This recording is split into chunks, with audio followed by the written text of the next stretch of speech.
par opposition à la Rome éternelle, figée dans ses marbres, ses stucs, mais aussi ses pavés et son histoire. Et je trouvais bien de montrer une autre Rome, peut-être plus vivante, plus instable, plus mouvementée.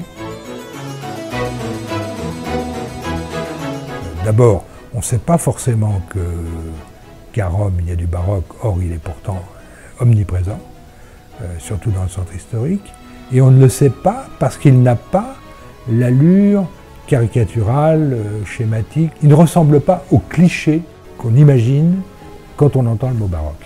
C'est ça qui m'intéresse aussi. Et une représentation du monde qui touche tous ces aspects. C'est-à-dire la théologie, la cosmogonie, l'architecture, la musique, la littérature, etc.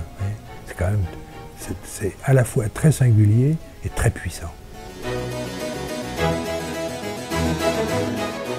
Malgré tout, il y a un premier chapitre qui concerne essentiellement Borromini, et c'est un personnage qui m'intéresse beaucoup. Une espèce de, à la fois de saint et de martyr de l'art, pas de la religion, de l'art. Il n'a pas eu la vie toujours belle et facile, hein. Mais c'était quelqu'un qui voulait vivre d'ailleurs très sobrement, très simplement. Ce qui, à propos d'un artiste baroque, n'est pas, vous voyez, encore une fois, dans le cliché, hein. On est même aux antipodes.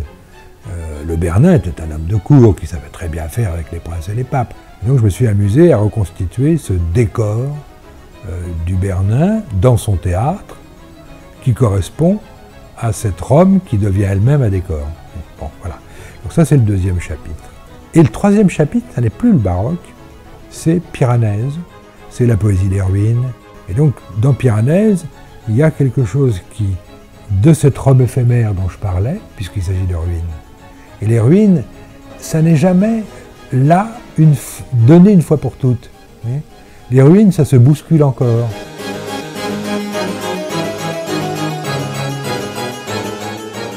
Une Rome, peut-être, qu'on ne voit pas. La preuve, c'est que je parle de choses qu'on ne peut de toute façon pas voir. Comme le théâtre du Bernin, comme la basilique pythagoricienne qui est sous la gare et qu'on ne voit plus du tout. C'est pour dire qu'il y a toujours autre chose à voir. Voilà. On ne voit pas tout si on se contente de l'évidence. Parler de la Sainte Thérèse du Bernin, il y a une pamoison qui elle-même est figée, puisqu'elle est en marbre. Donc voilà, vous avez les deux à la fois. Un moment qui est saisi. Comme s'il y avait un magicien quelque part, comme dans la balle au chasseur.